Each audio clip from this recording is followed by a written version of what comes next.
Hello friends, financial independence 2030 channel में आपका स्वागत है। आज हम डिस्कस करेंगे रिसेशन या मंदी के बारे में और देखेंगे कि ये स्टैग्नेशन या आर्थिक स्थिरता से कैसे डिफरेंट है।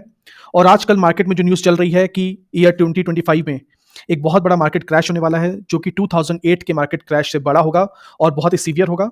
तो हम देखेंगे कि 2008 और अभी के सिचुएशंस में क्या सिमिलैरिटीज़ हैं और क्या डिफरेंसेस हैं। और इसके अलावा लास्ट में हम देखेंगे कि इस वक्त हमारी क्या अप्रोच रहनी चाहिए इंडियन स्टॉक मार्केट में। तो चलिए शुरू करते हैं रेसेशन की डेफिनेशन से। अगर लगातार 2 कॉन्जिक्यूटिव क्वार्टर्स में नेगेटिव जीडीपी ग्रोथ होता है तो उसे रेसेशन कहते हैं। जैसा कि आप एग्जांपल में देख सकते हैं, अगर Q3 2024 में पॉजिटिव जीडीपी ग्रोथ है तो रेसेशन बोलने के लिए Q4 2024 और Q1 25 में नेगेटिव जीडीपी ग्रोथ होना चाहिए।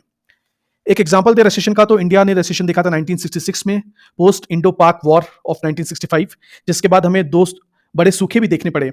उस वक्त हमारा जीडीपी ग्रोथ था नेगेटिव 3.66%। तो क्या वो इंडिकेटर्स है रेसेशन के?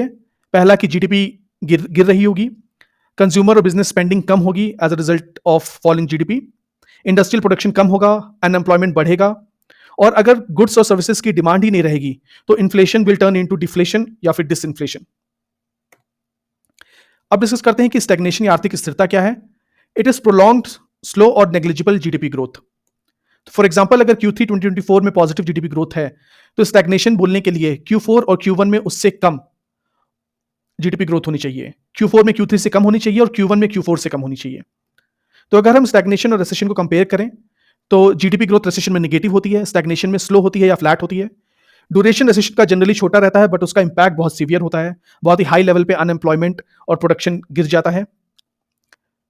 स्टैग्नेशन में का जो इमीडिएट इफेक्ट होता है वो कम पेनफुल रहता है, बट वो बहुत ही प्रोलॉन्ग टाइम पीरियड के लिए हो सकता है और काफी समय तक इकोनॉमी अंडर परफॉर्म कर सकती है।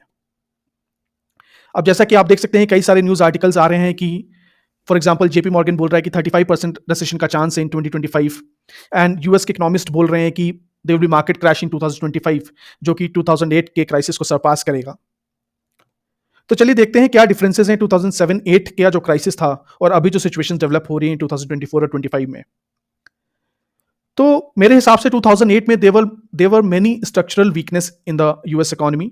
सबसे पहले एक हाउसिंग बबल हुआ था 2007 में। आपको याद होगा कि एक series of interest rate cut हुआ था और 2008 में भी। उसके बाद क्रेडिट बहुत चीप हो गया था, बहुत इजीली लोन्स अवेलेबल थे, जिसकी वजह से हाउस प्राइसेस उनकी इंट्रिंसिक वैल्यू से बहुत ज़्यादा बढ़ गए थे, जिसको हम हाउसिंग बबल बोलते हैं। दूसरा फैक्टर था सब प्राइम मॉर्गेज या क्राइसिस, जिसमें बैंक बहुत ही रिस्की लोन्स दे रहे थे बोरोवर्स को। वो बोरोवर्स की क्रेडिट वर्दीनेस बिना पता किए बहुत सारा लोन लेंड कर रहे थे बोरोवर्स को। तीसरा जो पार्ट था, ना केवल वो उनको लोन दे रहे थे, बल्कि उन मॉर्गेजेस को और उन लोन्स को वो फाइनेंशियल प्रोडक्ट्स में बंडल करके बाहर सेल भी कर रहे थे। और चौथा जो नेल इन द कॉफिन था, that was the collapse of Lehman brothers.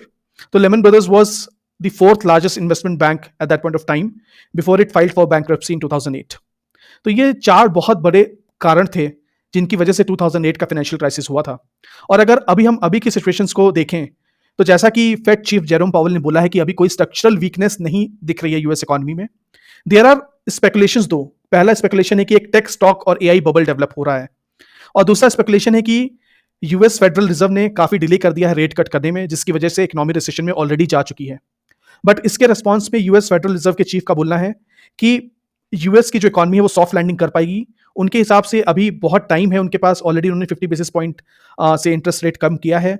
इस साल में भी वो 25 basis point interest rate cut करेंगे, और 2025 में भी टोटल 100 बेसिस पॉइंट से सॉरी इंटरेस्ट रेट कट होगा। तो उनका कहना है कि उनके पास बहुत समय है जिसमें वो इंटरेस्ट रेट कट कर सकते हैं और इकोनॉमी की सॉफ्ट लैंडिंग हो सकती है। तो ये सॉफ्ट लैंडिंग बेसिकली होती है कि एक साइक्लिकल इकोनॉमिक ग्रोथ एंड हो जाता है विदाउट रिसेशन के। तो भले ही इकोनॉमिक स्लो डाउन हो, बट आप रिसेशन में नहीं जाएंगे। तो यूएस फेड चीफ का बोलना है कि US economy will do a soft landing and will not go into the recession. अब इन सब के बीच में हमारी अप्रोच क्या रहनी चाहिए स्टॉक मार्केट में, सबसे बड़ा क्वेश्चन ये है। तो मेरी नजर में सबसे पहले हमें उन्हीं स्टॉक्स में इन्वेस्ट करना है जिनके फंडामेंटल्स बहुत स्ट्रांग हो। आप देखेंगे मैं अपने चैनल में I love investing in small cap and micro cap as they can be multi-baggers but I do invest in only the small cap and micro cap who have very strong fundamentals.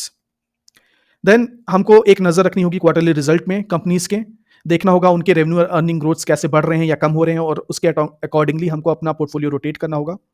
हमको diversification करना होगा different sectors में, IT, manufacturing, pharma, power, banking, finance etcetera में। और हमको एक नज़र US के जॉबलेस क्लेम्स डेटा पे भी रखनी होगी और उनके इकोनॉमिक ग्रोथ नंबर्स पे भी रखनी होगी। तो अब आने वाले हफ्तों में जो भी यूएस का एम्प्लॉयमेंट डेटा या जॉबलेस क्लेम्स डेटा आएगा, वो बहुत इंपॉर्टेंट हो जाता है। तो आशा करता हूँ आपको ये वीडियो पसंद आया होगा। If you have really like the content, please like करें, शेयर करें, सब्सक्राइब करें चैनल को। मिलते हैं अगले वीडियो में। Thank you so much. Bye bye.